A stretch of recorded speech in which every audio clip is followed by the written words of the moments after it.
କରିବ ଯାଇକି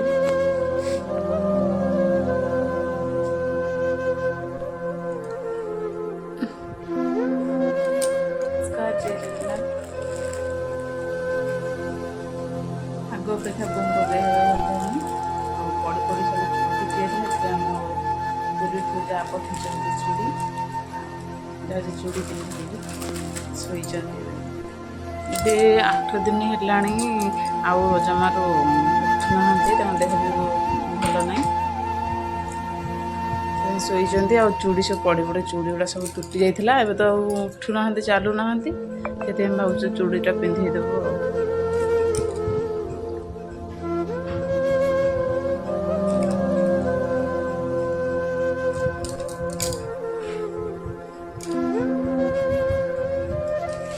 ମୋବାଇଲଟା ଧରିକି ଦେଖେଇ ହେବନି ତ, ମୁଁ ପିନ୍ଧି ସାରିଲା ପରେ ଆପଣଙ୍କୁ ଦେଖାଉଛି। ଆପଣଙ୍କୁ ସବୁବେଳେ ଏତିକି ଲେଖା ଚୁଡ଼ି ହିଁ ପିନ୍ଧିବାକୁ ତାଙ୍କୁ ଭଲ ଲାଗେ, ସେଥିପାଇଁ ପିନ୍ଧନ୍ତି। ଏଇ ଯେଉଁ ପଡ଼ିକି ମାନେ ମୁଣ୍ଡରେ ଗଳି ଯାଉଥିଲା, ସେଥିପାଇଁ ବେଶୀ ପିନ୍ଧିଆ ହେଉଥିଲା, କିନ୍ତୁ ଟିକେ କମ୍ ହେଉଥିଲା। ଆଜି ପିନ୍ଧା ହେଇଛି।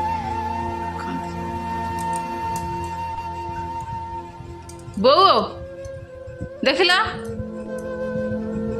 ଦେଖିଲ କି ଏଇଠି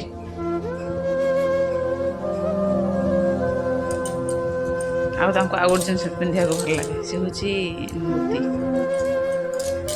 ମାନେ ମୁଦି ପିନ୍ଧି ହେଉନି ଏଇଥିପାଇଁ କି ସେ ସବୁ 3ଟା ଆଙ୍ଗୁଠିରେ ହିଁ ପିନ୍ଧିଥିଲେ, ପିନ୍ଧି ହେଉନି। ଯେଉଁ ମଝିରେ ମାନେ ହାତ ଗୁଡ଼ା ସବୁ ଫୁଲି ଯାଉଛି, ଆଙ୍ଗୁଠି ଫୁଲି ଯାଉଛି, ମୁଦି ଗୁଡ଼ା ସବୁ ବସି ଯାଉଛି, ସେଥିପାଇଁ ତାଙ୍କୁ ପିନ୍ଧିଆ ହେଉନି। ପୁରା ଓଭର ଫୁଲିଥିଲା, ସବୁ ଦେଖନ୍ତୁ ମାନେ କମିଯିବାରୁ ଚମଡ଼ା ଆସେ, ଗୋଡ଼ ସବୁ ନୁଚା ହେଇଛି, ସବୁ ଗୋଡ଼ ସବୁ ଫୁଲିଥିଲା, ଫୁଲା କମି ସାରିଲା ପରେ ଏମିତି ହେଇଛି। ସେଥିପାଇଁ ପିନ୍ଧିଆ ହେଉନି, ହାତ ଫୁଲି ଯାଉଛି, ସେଥିପାଇଁ ମୋତେ ପିନ୍ଧିଆ ହେଉନି, ଚିପି ହେଇ ରହୁଛି। ତାଙ୍କୁ ପିନ୍ଧିବାକୁ ଭଲ ଲାଗେ।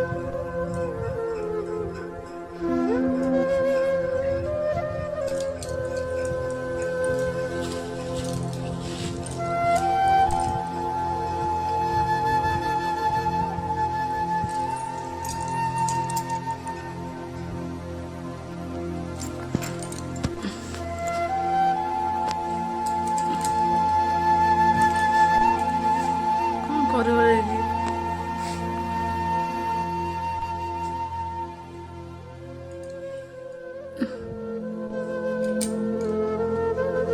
ଚୁଟି, ସେଇଥିପାଇଁ ମୁଁ କହିଥିଲି ଚୁଟି ଆଜି ଆଇଲେ ତାଙ୍କୁ କହିଲେ ସେ ମେସିନ୍ରେ କରିଦେବେ, ଚୁଟି କାଟିଦେବେ ସବୁ।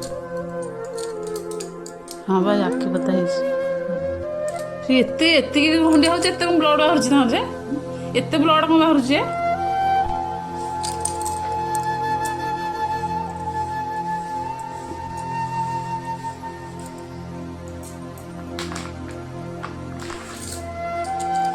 ଗଳୁଛି ବା।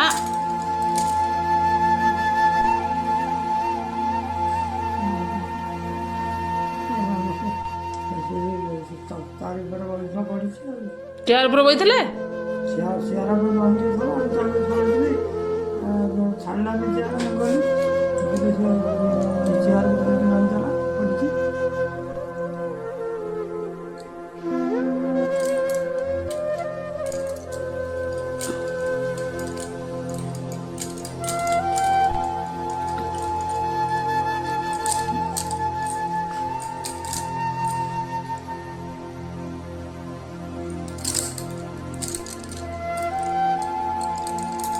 ଚିପିକି ଧର ନା, ନହେଲେ ଗୋଟେ କପଡ଼ାରେ ତମେ ଏଥିରେ ଚିପିକି ଧର, ସେ ଗଳୁଛି ବ୍ଲଡ଼। ଏମିତି ଧରିଥା, ମୁଁ ଇଆଡ଼େ ଚୁଟି ପୋଛି ଦେଉଛି।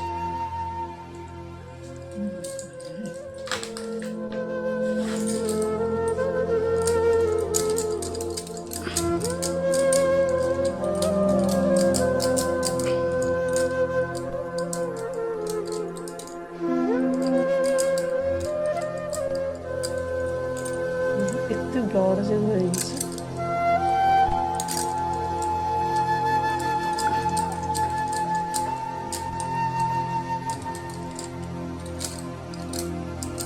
ଆମେ ଆସିକି ଆଉ ଉପରୁ ଯେଉଁ ଆଇଲେ ଦେଖିନା, ଆଉ ଉପରୁ ଯେଉଁ ଆଇଲ ପଡ଼ିନଥିଲେ କି?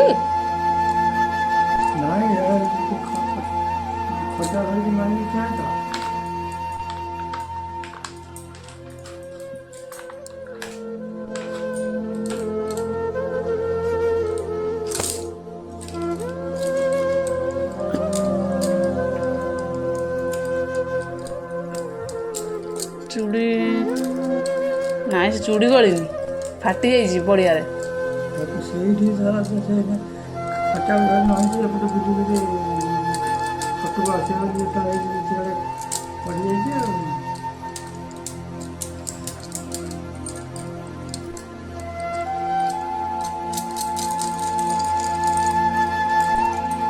ଛୁଟି କାଟିଦେଲେ ହେବ ଆଜି ଛୁଟି କାଟିକି ଛୋଟ କରିଦେଲେ ହେବ।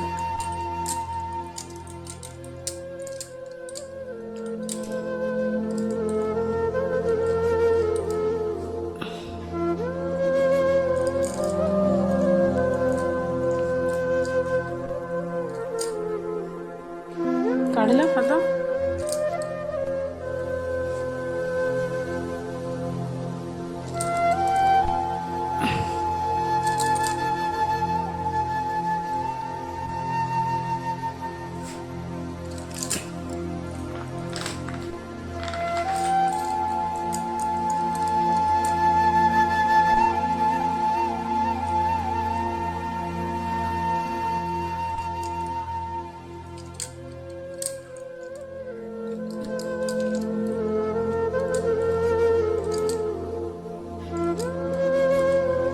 ଖାଇବାକୁ ଦିଦିକି ଶୋଇଦେବା।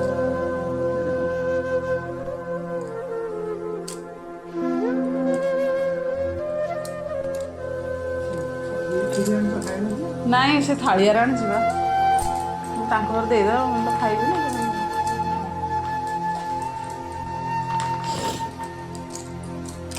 ହାତ ଧୋଇଦେଇକି ଆସି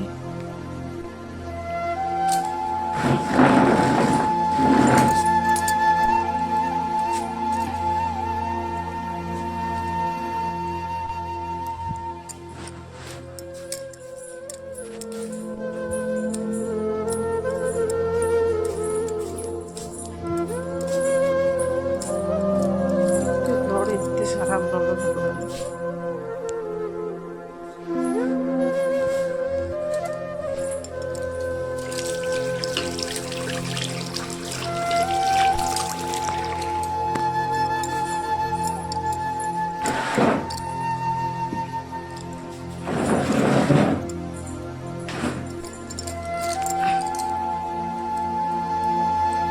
ହଁ ସିଧା କର ନା ସିଧା କର।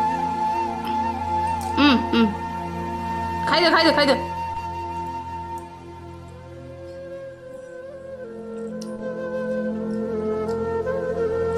ହାତ ଭର୍ତ୍ତି କରିଦେବେ।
ଟିକେ କୁଆଡ଼ୁ ଗୋଟେ ଭଲ ହେଲା ବେଳକୁ ସେ ପୁଣି କ'ଣ ଗୋଟେ କରିକି ଦେଉଛନ୍ତି।